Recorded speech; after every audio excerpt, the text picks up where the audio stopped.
This next episode is called Boob to Blindness.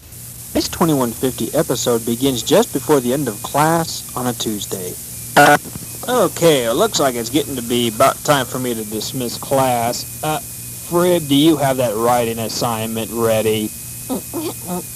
It is due today, and it's due right now, as a matter of fact. Which one? Well, I do think that you have 3 of them in the making, and one of them is due, and I'm not sure which one. I'm not sure if it's on the Mongolian Muppet Maneuvers, prorated puppy Snickers, or rubber rickets. You think after a couple, 2 or 3 writing assignments, Frib would stop doing those dumb remarks? Yeah, you're right, but evidently he's got a thick head. Anyhow, Frib, one of those is due right now. You got one of those wrong, teacher. It's the Mongolian magpie mutants, and that's the one that's due. Well, hand it in. Whatever. Okay. What's a Mongolian magpie mutant? Well, it's really... Never mind, Joe. You should know better than to ask Frib a question like that. Here's the assignment. All right. I'm getting tired of having to grade these things. Anytime I have him do a writing assignment on one of his dingy remarks, the whole writing assignment turns out to be one big dingy remark. How would you grade something like that?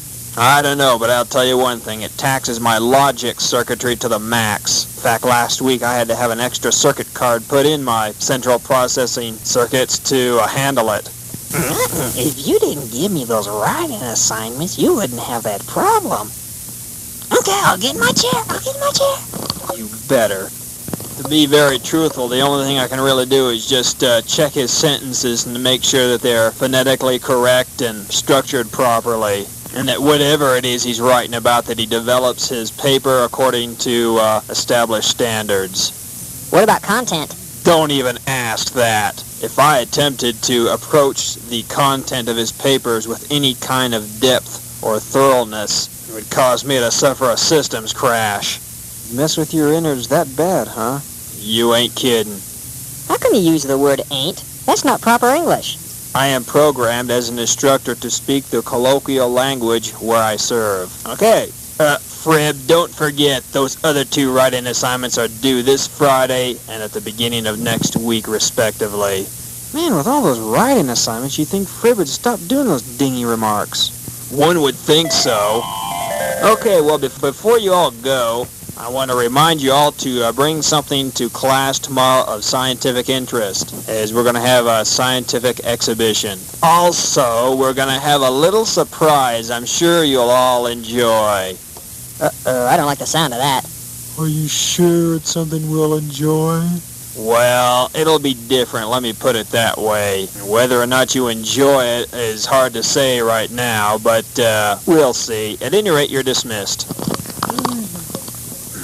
Hey, Frib. Yeah? How come you like to write so much? Because my puppies get unstable in March. I give up. I'll catch you later. I think I'll go over to Lukey's. Hey, Joe. Yeah, Jim? I'll go. Okay, second. Yeah, Jim, what is it? Hey, we have a Bible study. You mean at your place? Yeah. Okay. I was going to go over to Lukey's. Maybe he'll want to come with. How about if I meet you over there in a half hour? Okay. I'll go sheet. Catch you in a little bit. Just a little bit later over at Lukey's. Oh, there's Lukey now. He's just now getting home. Hey, Lukey! Yeah? Oh, hi, Joe. Can I talk to you for a second? Come on in. Okay.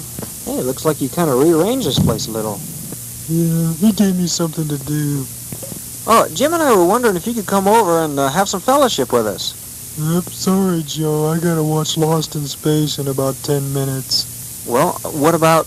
And then Attack of the Flying Saucers comes on after that. Well, what about... And then I'll make a big pot of spaghetti. Well, how about after... When I get done eating, the special premiere movie comes on. What's the name of it? Attack of the Boogie Bugs. You're kidding. No, I'm serious. That's the name of the movie. After that comes the 10 o'clock news, and then it's Dreamland. Is that another show? No, silly. That's where I study the inside of my eyelids for 8 hours. Oh, Lukey, sometimes I cringe when I stop to think about how your mind just vegetates sitting there watching that stuff. My mind doesn't vegetate. I learn a lot of things. You'd be surprised what you can learn on television. And I'll bet I know a lot more than you do. Well, that might very well be the case. I could tell you the name of every actor in the soap operas. Well, you probably could. And there isn't a science fiction space show that you can name that I don't know the name of the spaceship or the aliens. Well, Lukey. And I could even tell you how the warp drive works on the Enterprise. Lukey, I'm not questioning your intelligence. You know 10 times more than I'll ever know about that stuff. Your smarts is not the issue. The fact is, that stuff doesn't even exist. It doesn't even relate to real life. Not even those soap operas. They don't? Of course not. What do you know about the Bible? God's Word. That's what's real. The Bible? Oh, well, I read the Bible some. Sorta.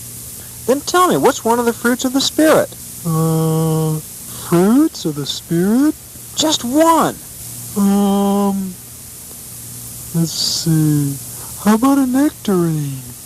Come on, Lukey. You're not serious. Well, of course.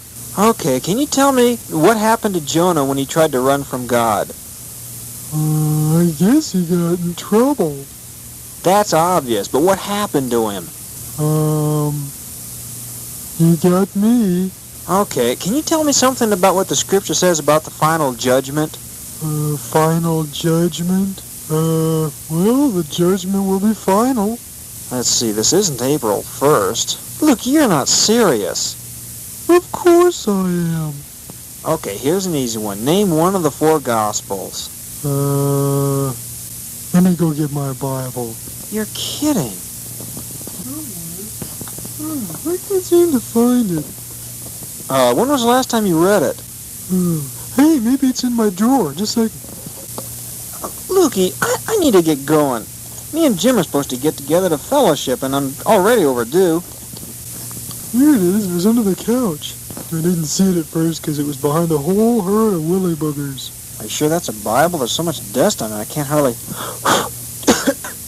Oh, boy. Ooh. Man, yeah, it's a Bible. Let me see. Man, it looks like a good third part of the Old Testament's glued shut with tomato sauce. I think that must have been a pizza. Luke, you doesn't look like you've read this Bible for a half an eon. The last time I had a pizza was during the Rose Bowl. Lukey, that was 9 months ago. Oh, my Lost in Space is coming on. I guess I'll have to catch you later. It's one of my favorite episodes. It's about a Mr. Nobody. I guess I'll catch you later. Oh, boy. Oh, hi, Jim. I didn't know you were out here. I was waiting for you. I knew you were here. Oh, good. So you didn't start the fellowship without me. It's kind of hard to do, brother, with only one person. Yeah, I guess you and I are the only Christians in that school that we know of. What about Lukey? Oh, I'm sorry to say this, Jim, but his God is that one-eyed monster in there. Oh, monster. I mean the television set. Oh, yeah, but brother, you knew he's a television addict.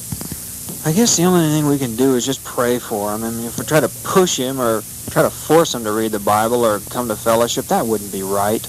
Yeah, the Lord wouldn't do that either. Well, why don't we go to your place to fellowship? Okay. The next day, just before class. Oh, hi, Lukey. How's it going, Joe? What'd you bring for your scientific exhibition thing? Oh, I forgot. Oh, no. I was wondering how you were going to manage to find something to bring to class with all that television you were watching. Don't rub it in. Oh, I don't have to. The teacher will later on when he asks you to show what you don't have. I can find something between now and then to show. I think the teacher's pretty fed up with the chunker approach, grabbing some common object at the last minute to try to make it into a scientific discussion. And last time the chunker pulled that, the teacher got mad enough to almost send him a nugget. I know I can do a scientific exhibition on a gum eraser I got in my desk. Lukey, that's nugget material. I'll catch you later. I'll see you later, Lukey. General Custer drank granite. Frib, that's writing assignment material.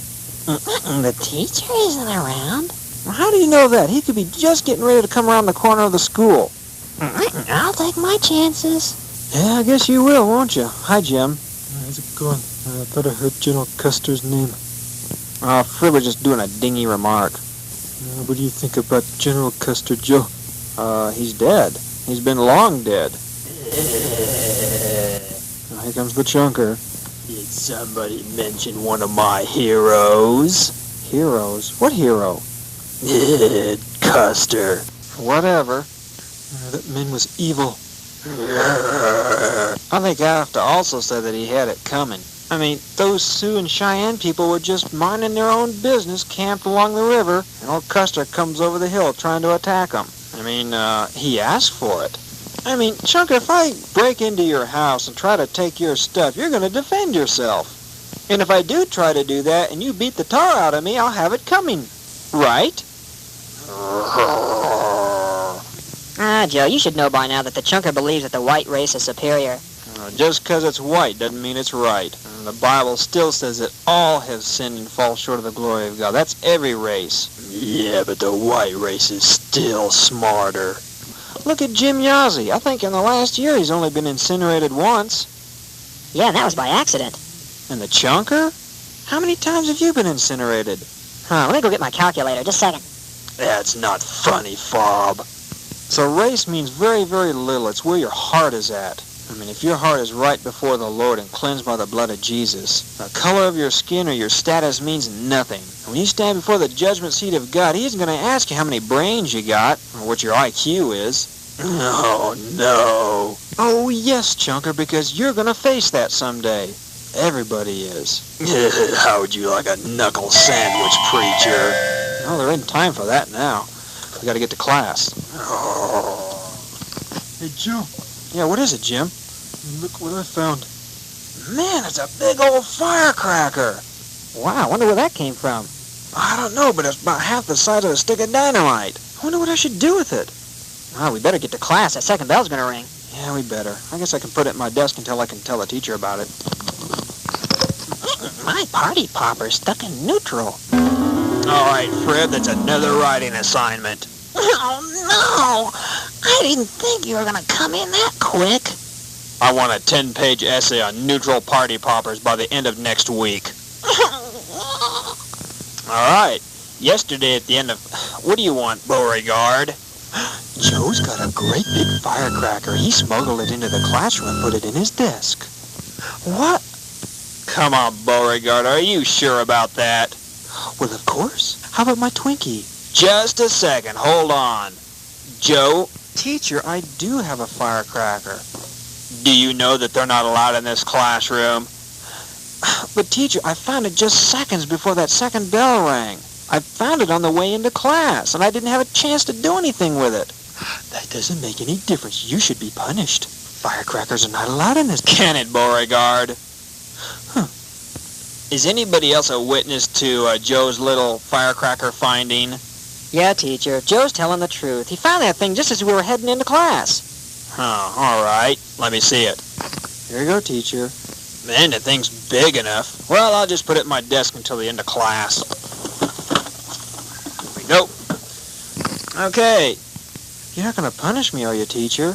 Of course not. According to yours and Fob's testimony, there's no reason to. But teacher, according to Regulation 30-5, Paragraph 4, it specifically states that any student found in possession of fireworks will be punished without exception. Joe deserves to be punched down to a crystal. The Twinkie, please. Beauregard. Legally, you must incinerate him. There are no exceptions to the law book. That character would make a great lawyer. Be quiet. Not all lawyers treat the law like Bo does. Bo, you forgot something. And what is that? Legally and technically, you are correct. Joe was in possession of fireworks. And legally and technically he should be punished. But have you ever stopped to think about his motive? That is, the intent of his heart? Oh, but that is irrelevant. He broke the law. He must be punished. I think I'm going to be sick.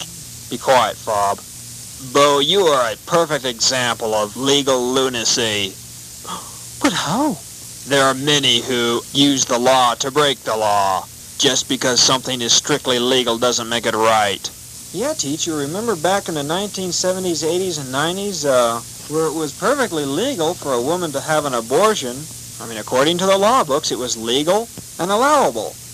But in God's eyes, it was still murder.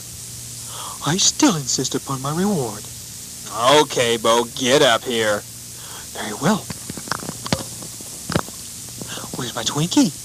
Well, in this case, a Twinkie is not what is deserved. Oh, what other goodie do you have? I've got some nugget nougat. My, I've never heard of that kind of candy. Nugget? Nugget. Oh, I've heard that word before in this classroom. Nugget. Oh, no.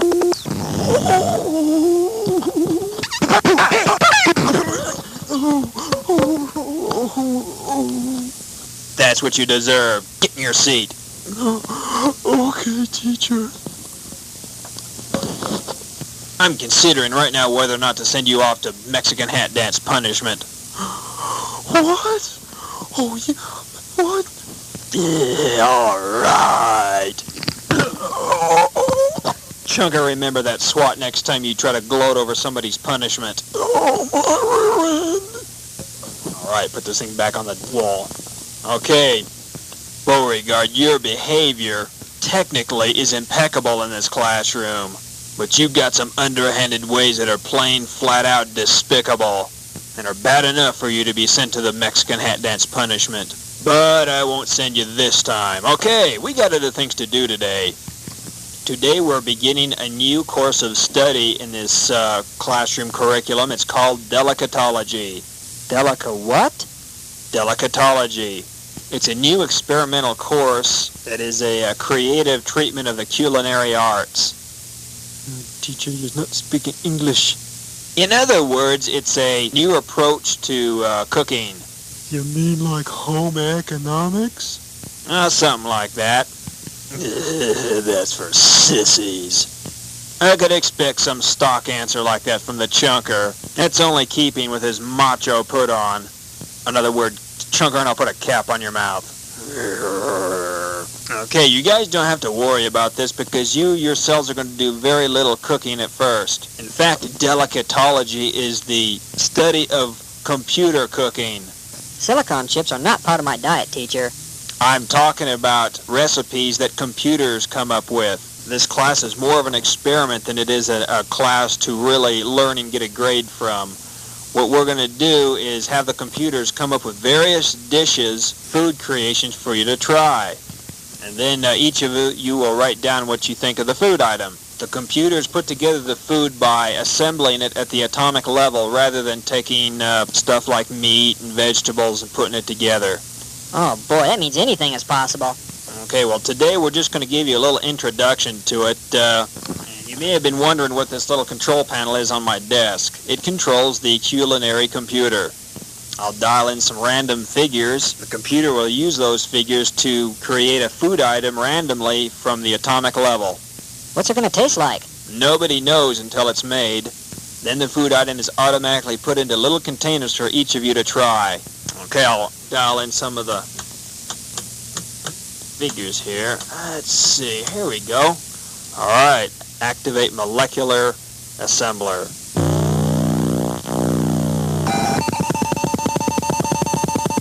What's it gonna look like, teacher? Just a second, it's assembling it right now. That sounds like it's razzing. Be quiet. Okay, there it is. That looks like a bunch of little cups. That's exactly what it is. Okay, I want each of you to come up here and get one cup and a spoon, and don't open it until I tell you all to. I don't think I like this. Chunker, you don't know until you've tried some. I'm curious as to what it looks like. Okay, looks like everybody's got one. Go ahead and open it up and have a look. All right. Ooh, weird. Man, this is weird looking stuff.